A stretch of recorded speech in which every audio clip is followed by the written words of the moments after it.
Okay, so I don't know how to start this, so I'm just gonna start. Hi, welcome.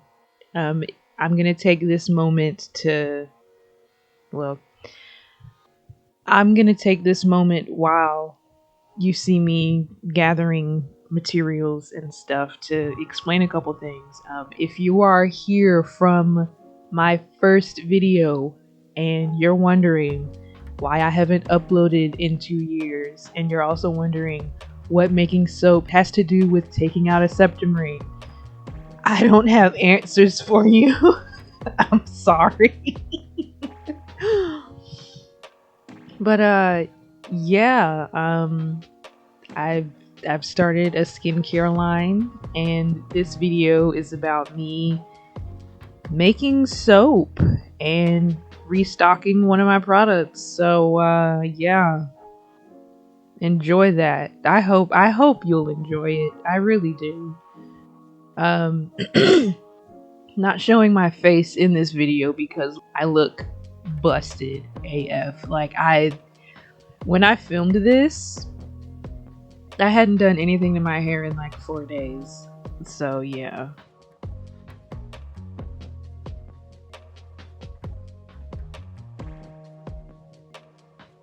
Here I'm just measuring out some distilled water. You always want to use distilled water when you make soap because the mineral deposits and whatnot in tap water can react with the lye and make it so that your soap doesn't lather quite as well.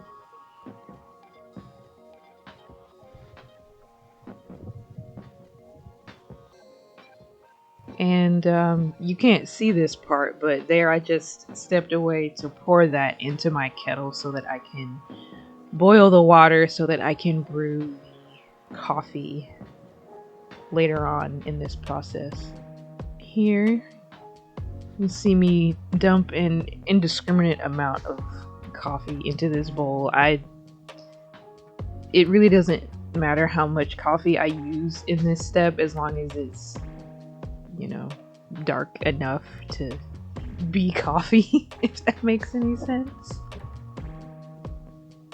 Okay, and so what I'm about to use this jar for is I'm going to put the super fat, and a super fat in soap is basically just additional fat that doesn't get saponified, and it helps to condition the skin and all of that. So in this jar I'm going to put the super fat, and what I'm using in this formula is MCT oil.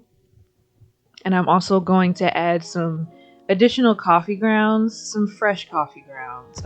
And the reason why I'm doing that is because even though we're gonna make this soap with coffee, the coffee fragrance doesn't survive the soap making process. So by adding additional coffee grounds, it not only helps to give the soap exfoliating properties, but it also helps to add that coffee fragrance back that is lost in the process. And I'm also going to add some other additives later that you saw me pull out and set to the side. Can you tell I'm not used to doing this? This feels so weird, y'all. And people do this like for a living. It's crazy. So yeah, right there I am just adding the MCT oil. So here you'll see me like try to hold this up to the camera. The camera is not focusing at all, but what I was trying to show is that what I'm using here is vanilla oleoresin, and that's basically, so okay, I actually learned this recently, that there is no such thing as vanilla essential oil. You'll see it on the ingredient label because when I printed those, I didn't know that. And we're just gonna use up those labels and change it once I need to print out new ingredient labels. But anyway, there's no such thing as vanilla essential oils, and what I have there is vanilla oleo resin, and that's pretty much what's left behind after you evaporate the water and the alcohol off of vanilla extract. It's pretty interesting how that works. But yeah, so that's I'm I'm adding the vanilla for two reasons. One, obviously for fragrance, but also because the vanillin in vanilla will turn the soap darker over time, and that's a really easy way for me to accomplish that without adding a ton of stuff. So yeah, this whole process is just me scooping out honey, so we're just gonna speed through this.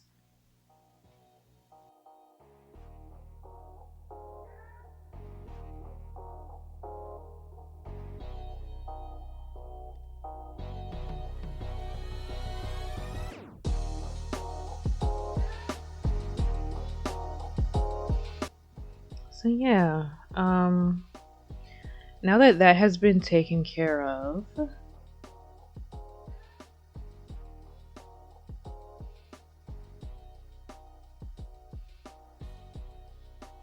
we're gonna come back and add the boiling water to our coffee grounds and make some coffee. And that's just gonna sit for a while, let it steep, let it brew and all that goodness. Then once it cools off, we will be back. Okay, so here I've just got my little container. It collapses, and I think that's really cool. But so I'm just using that because it's flexible and it's freezer safe. I'm just gonna strain it. I'm gonna strain the coffee and pour it into this container, and we're gonna put this in the freezer. Now, the reason why we want to use frozen coffee instead of just regular, room temperature or even cold brew coffee is because the lye can burn the coffee if it's not frozen. So we don't want burnt coffee in our soap. So that's why I'm going through this whole process of getting all of this prepped the day before I make the soap. All right, now we are back. It is the next day.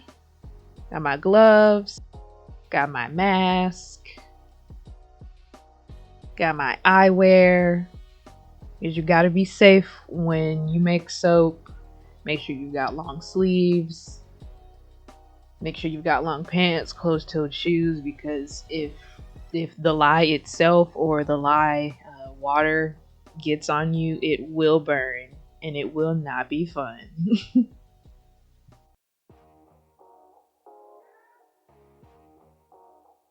So now I'm just gonna measure out all of my oils at this stage, and I'm using olive oil, avocado oil, and ghee for this soap.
Okay, so normally I would be reckless and just measure the lye directly into the water, but because um because we have to add the lye so slowly, I'm gonna be good and measure out the lye in a separate container, just like all of the other more skilled, more seasoned soap makers out there on YouTube and in general.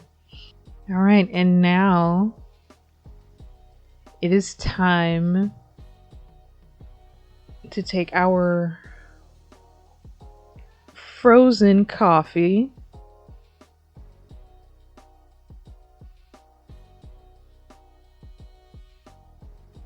and add it to the bowl.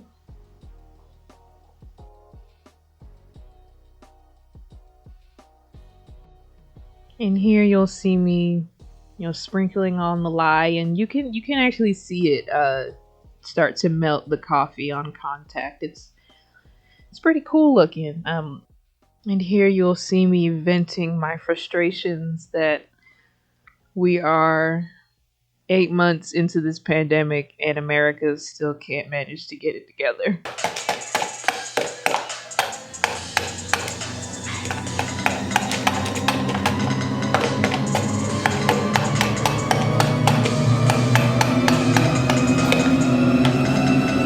Okay, so now we're back. All of our oils have melted together nicely, and the lye has been fully incorporated into the coffee. Everything's melted. And now it is my favorite part of making soap, which is actually making the soap. Go figure. So now I'm just pouring the lye and coffee solution slowly into the crock pot.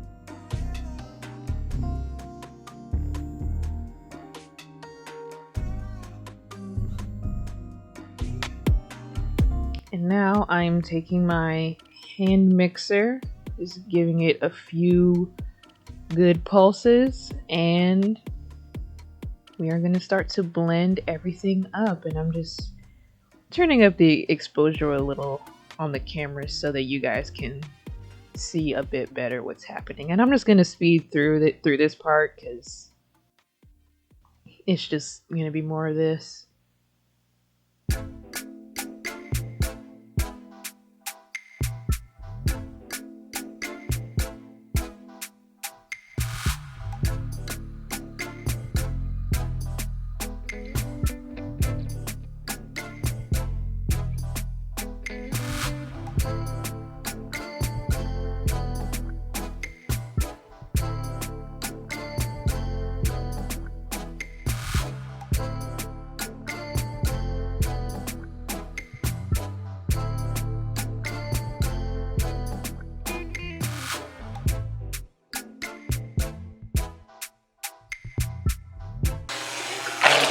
They ask you how you are, you just have to say that you're fine when you're not really fine, but you just can't get into it because they would.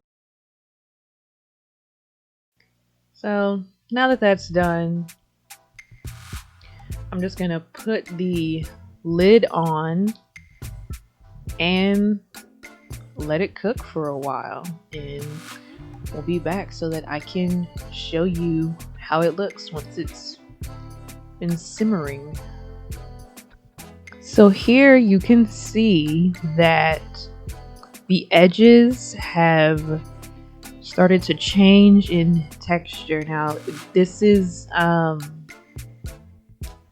what's called gel phase in soap making. Now the actual soap batter is in different people call it different things. Some people call it the pudding stage. Some people call it the applesauce stage. Some people call it the mashed potato. Excuse me. Some people call it the mashed potato phase. But basically what's happening here is that the soap is cooking. It's saponifying and it's turning transparent. And when you make hot processed soap, all of your soap is going to go through gel phase when you make hot processed soap. But here you can see that, you know, as I'm stirring it, it's getting quite thick and quite lumpy.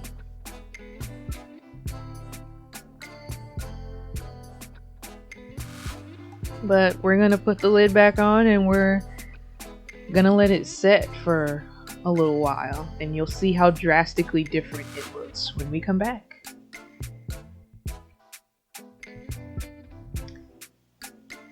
Yep, and now is where it gets really, really hard to stir. You see, I've got to like hold the side of the crock pot, and that's it's not working as well as I'd like it to. So I'm just gonna go and get like a paper towel so that I can hold the actual ceramic insert and not burn my hand, so that I can stir this a little bit more efficiently.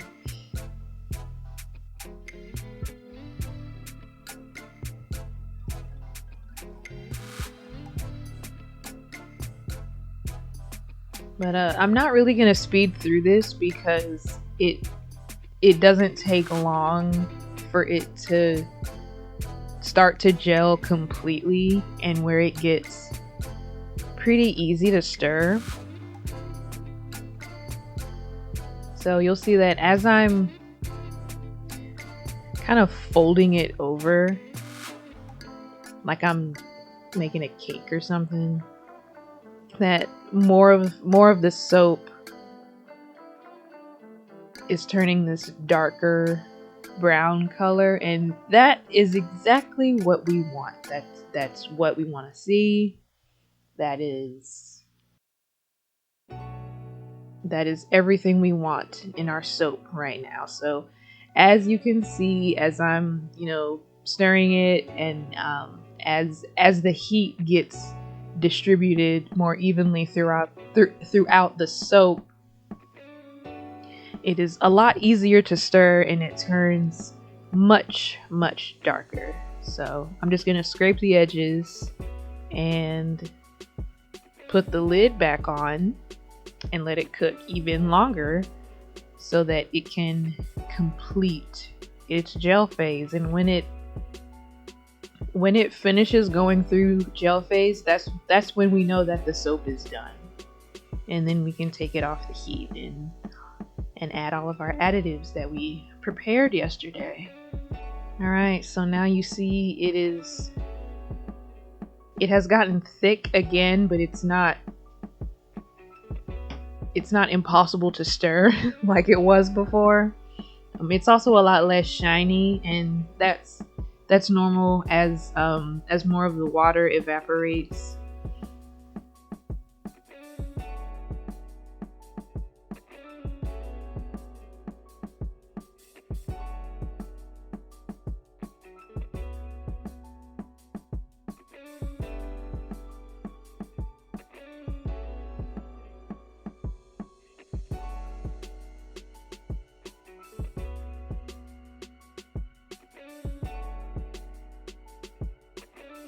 That's just me being a weirdo and sniffing the soap. Because, like, I know I said earlier that the coffee smell doesn't survive the soap making process, which is true, but like soap batter in and of itself has a smell, and it smells different depending on what kind of oils you use.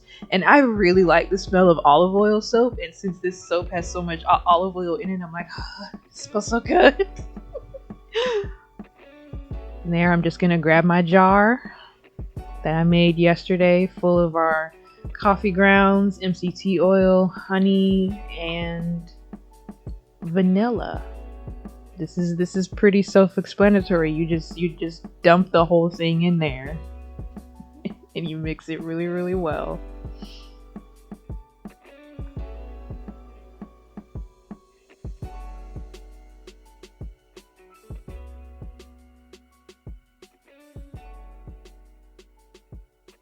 Yep, so we're just gonna fill up the soap mold, and you'll see me banging it down like that just to get any air bubbles out and make sure that the soap is homogeneous inside the loaf. And yeah, we're gonna come back the following day and we're gonna unmold our beautiful soap. Alright, so this part is gonna be really, really shaky, and I sincerely apologize for that. That was because I had the camera setting up. I had the camera sitting on the same table that I was using to cut the soap. Yeah, I'm just gonna line it up in my soap cutter, cut out the bars, and that's it, y'all. The soap is done. All I have to do now is just put their packaging and labels on it and wait for some lucky person to go to my website, Meccanisms.net, and buy some. So here you'll see me holding it up to the camera, if it'll focus. There we go. And yeah, I don't know how to end this. Like, comment, subscribe,